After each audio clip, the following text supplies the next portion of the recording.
Rõugelased teavad, et terves kehas on terve vaim. Nii võib neid tegutsemas näha nii rattarajal, jalgpallimurul kui ka korvpalliplatsil. Rõuge korvpalliklubi sai hoo sisse 5 aasta eest ühes Rõuge põhikooli spordihoone valmimisega. Ala harrastamiseks on kasutada täismõtmetes korvpalliväljak, jõusaal, riietus- ja pesemisruumid koos saunaga. Põhjuseid, miks pärast väsitavat tööpäeva viitsitakse kodust välja tulla ning palliplatsil üksteiselt mõõtu võtta, on lisaks füüsilise koormuse saamisele mitu. Seltskond on muhe, nalja saab omajagu ja eks üheskoos mängides teki ka hasart. Korvpallimeeskonna hing Jaak Pähter kõneleb juhusest, kuidas üks meestest, kes oli ikka trennis käinud, ent võistluste ajal palliplatsilt eemale jäänud, pidi korraga platsile minema.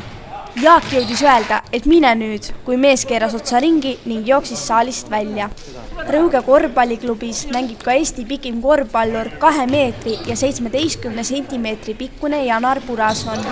Ent nagu aktiivsetel sportlastel ikka, on ka korvpalluritel teisi harrastusi, mis nõuavad oma aja. Nii pannakse võistlusteks meeskond kokku nii Rõugest kui ka mujalt pärit inimestest.